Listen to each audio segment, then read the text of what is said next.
Well, hi there. Welcome to the Obithorian Alliance. I'm Jacob. And I'm Luke. And in today's episode, we are back recapping Secret Invasion Episode 3, Betrayed. If you like the sound of that, like and subscribe, comment down your thoughts, and let's get into it. So let's recap the episode quickly and then we'll start discussing what our thoughts are. So in a nutshell, what happens in episode 3? Well, we get out of the flashback because of how episode 2 ended with Nick Fury yet again flashing back to the 90s and how possibly he has married a Skrull in a diner and then he has met his future wife and then them having discussions about how things have changed and, those discussions that were quite interesting and quite pivotal to the story, and then learning what the Skrulls are planning with trying to take down the United Nations. Yeah, so we get to see him team up with Talos again after last episode. They kind of had a falling out, but they're going to team up together. They've learnt of some intel that there is a Skrull infiltrated in a high military rank, and he is going to use his power to basically, as you said, blow up the UN and create World War III. And with the help of Gaia, she helps them decipher the launch codes and prevent this attack from happening. And what happens to her as a consequence?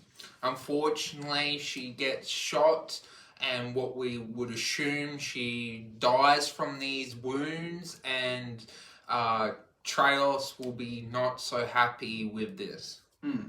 We also get to see in this episode a confrontational scene between Talos and Kravik, the leader of the Skrulls Rebel Alliance, I guess, and we get to see them have this scene inside a restaurant, and as they start to have a confrontation, they all turn to resemble Kravik, which is quite cool and goes to show that, even in this room where he thought it was just them two, they're surrounded by Skrulls, and Skrulls are everywhere, and he seems to have a huge following that are willing to die and do anything for the cause.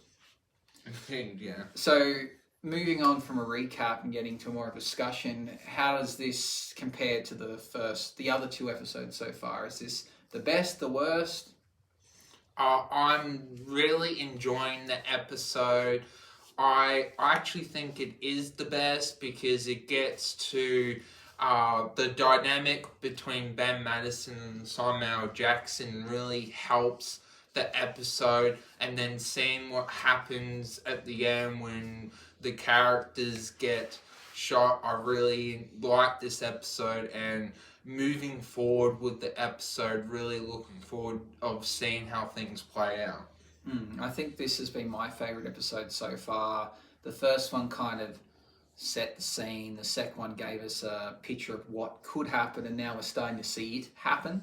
And I think the acting performance of the actor playing Kravik was phenomenal and really portrayed that he is ferocious, he's a leader, and he can get the most out of his troops, and that could be really, really bad for the human race. So I'm liking what's coming out of it. Yeah. What are you expecting to happen? How many episodes we got left? 3. So where do you see it going in the next 3 episodes? That Nick Fury will take down the Skrulls, and hopefully the good Skrulls won't get implicated with the bad Skrulls' crimes, and there will be some peace. Yeah. How do you think he'll do that? Will it be a matter of convincing the other Skrulls to change their opinion and to want to live in harmony with humans, or do you think it's going to be an all-out war and he's going to take them out? Well, hopefully convince some of the Skrulls that, killing isn't the answer. We should try and live in harmony and try and defeat Kratos in try and defeat him. Pending questions from this episode, do you think that Gaia is dead or alive? I would like to say she's alive, but it's hard to survive from that gunshot. Yeah, I'm not convinced because he just kind of shot her and walked away, didn't wait to check or have multiple fires, and it seems like such a big actress that they would keep her throughout, but I could be wrong. I guess we could find the answer to this, but I don't want to spoil it for myself, but do you think that Nick Fury knows he's married to a Skrull, or is his wife being, impersonated without him knowing? I would assume he does, but I guess we'll find out. I'm leaning to think that he does in fact know that he's fallen in love with a Skrull, and she may have a past history with Kravik, and that's why he mentions it. And as to what her intentions are, what do you think? We see at the end of the episode, she goes and gets a gun out of a safe. Which side of the war do you think she's on? Hopefully to not hurt Nick Fury, but I think her loyalty towards the cause will make her want to kill him. Okay, so you think she's going to be on the side of the rebels? Yes. Yeah, I'm torn. I'm not certain yet, but I think that she's probably on the side of Nick Fury, and she's going to somehow use the gun to help take out the rebels. That's what my thought is. So, yeah, looking forward to the next episode. Yeah. Well, thank you for watching. Hope you enjoyed the episode. Looking forward to episode 4. As always, you're awesome, and keep being awesome. Like and subscribe. See you then. Bye-bye.